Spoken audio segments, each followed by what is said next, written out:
በዚህ ቪዲዮ ብዙ ነገር ትማራላችሁ። እስከ ፕሮግራሙ ፍጻሜ ድረስ አብራችሁን ቆዩ።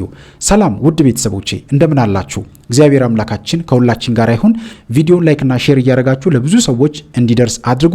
በቀጥታ ወደ ቪዲዮአችን እንሄዳለን። መልክዓ ዑራኤል ብዙ ጊዜ በጭንቀት ላይ የሚመጣ ችግርን ያስወግዳል። ሀሳብ ፍጭት በጣም በሀሳብ ጉዳይ ላይ በጣም ከባድ ችግር ካለባችሁ ብታይ አስተሳሰብ ላይ በአጠቃላይ መልክዓ ዑራኤል ጸልዮ የሚተኛ ሰው ከሆነ ጊዜ በኋላ በቃ እንዴት አይነት ሰላማዊ እረፍት እንደሚተኛ። እሺ ቀጥይ። እኔ መልክዓ ዑራኤል እየሰገድኩኝ ያ እንትን ጠፋ። ህልም የሚያሳየው ነገሮችን እንትን የማደርገው የነበረው የምሰማው የሚሆነው ነገር ቀድሜ የማውቀው ምናምን ሁሉም ነገር አይኔ ላይ ተቀምጦ ቀድሞ እያየ የሚሰጠኝን ነገር ቅዱስ ዑራኤል ገፎታል። ንጹህ ጭንቅላት በጣም ንቁና ቶሎ ነው የሚይዘው።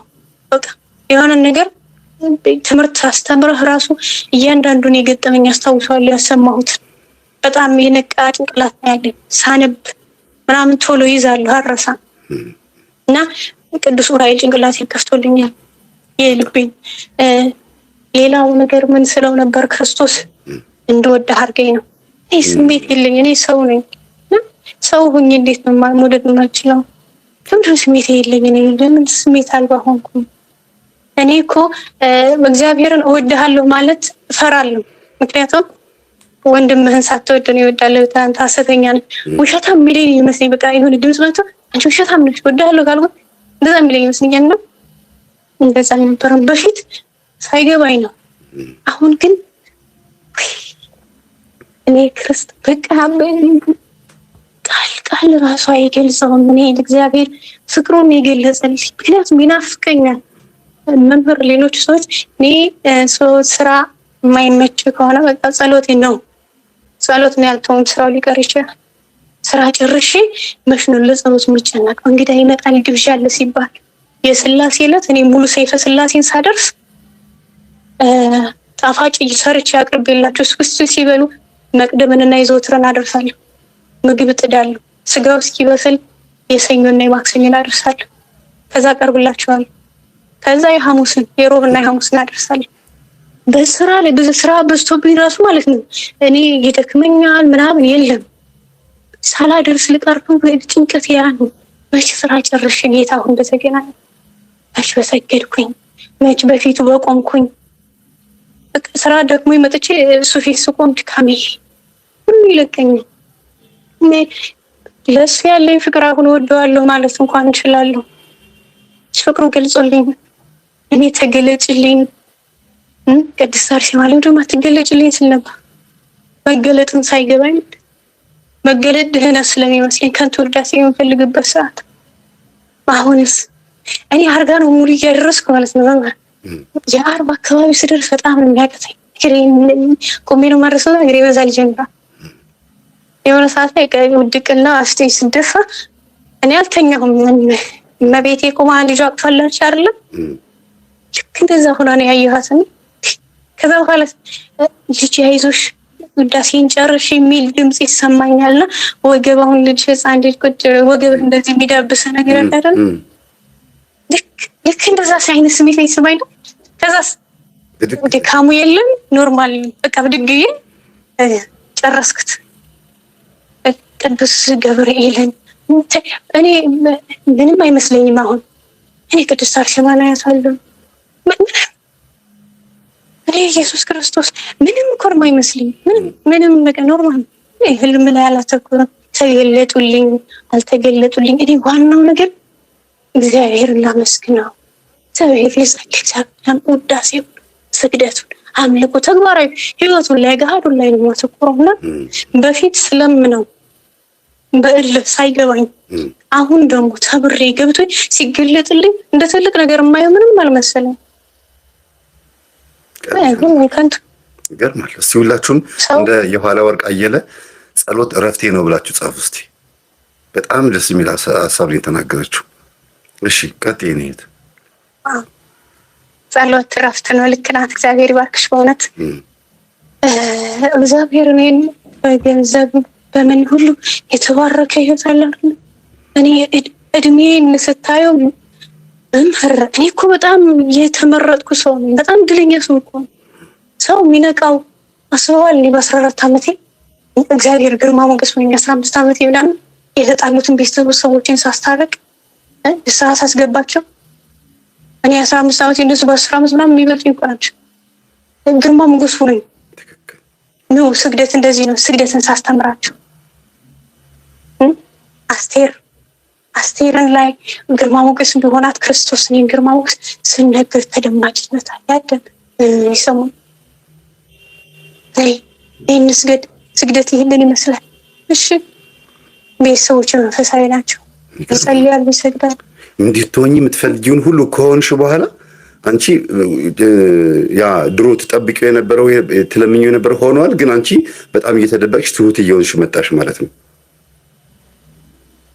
በጣም እኔ እግዚአብሔርን ራሴ በጣም ታዘብኩት። በጣም ትዕቢታም ነበርኩኝ። በጣም ራሴን ከፍ ማደርግ ልታይ ለስቶሪ ሳረግ ምናምን ቅድም 2000 ሰው 1500 ሰው ያየዋል። ያ ሰው ያ ነገር ስላለ አሁን እንደዛ የለም። ማንም እንዲያየኝ አልፈልግም። ምን ይሰራልኛል? ሰው ዓለሙን ቢያተርፍ እነሱ ግን ቢያጎደሙ የተማ ስንት ሰዎች የዓለም ቆንጆ የሚባል በዓለም ላይ ቆንጆ እየተባለ የተሸሙተዋል። ሀብታሞች ሙተዋል። የታሉ? ዝነኞች ሙተዋል። ዝና፣ አምባገነንነት፣ ውበት፣ ትዕቢት በክርስቶስ ምንም አይሰራ። አባ ጊዮርጊስ ዘጋስጫ ምን ይላል? ባለጸጋውን እግዚአብሔር አያፍረውም ስለ ባለጸግነቱ። ክርስቶስ የተራበን ሰው ለምግብ እንደሚቸኩል ክርስቶስ ይቅር ለማለት ይቸኩላል። በፊት ኃጢአት ሰርቼ ልናገር ስል ሼም ይዘኝ በጣም ይከብደኛል።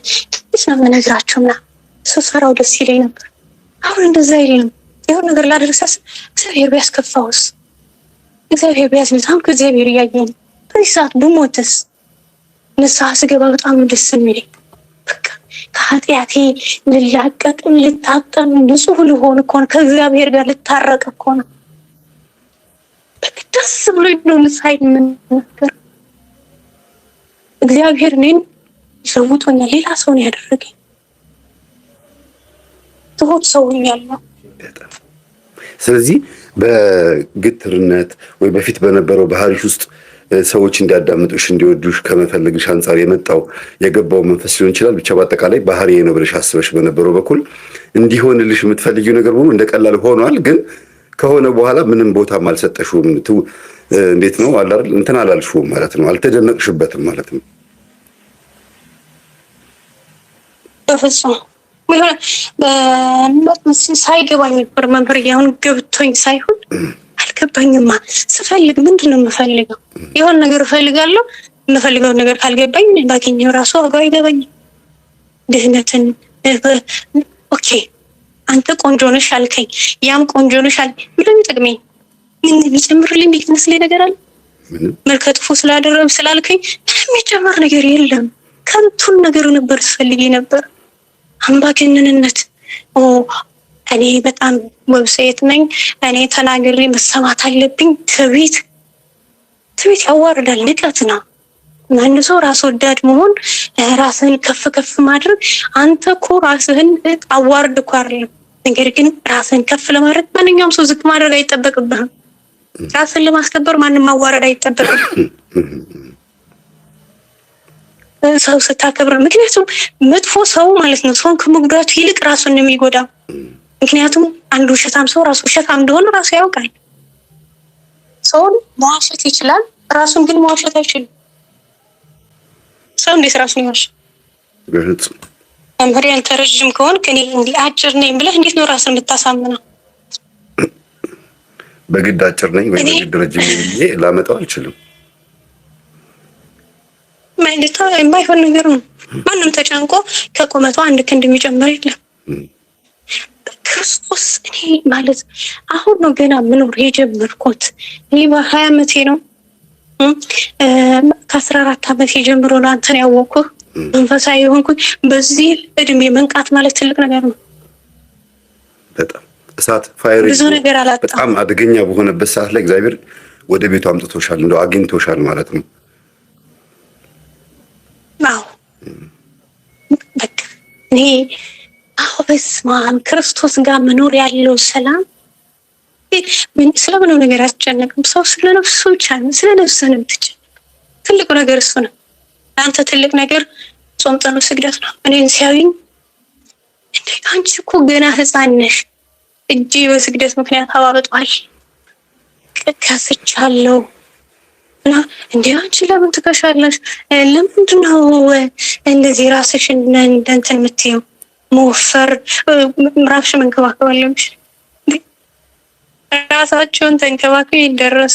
ምን ጠቀመኝ? እስኪ ውበቴ ምን ጠቀመኝ? መንፈስ ከመሰብሰቦች ከአምላኬ ጋር ጣለኝ።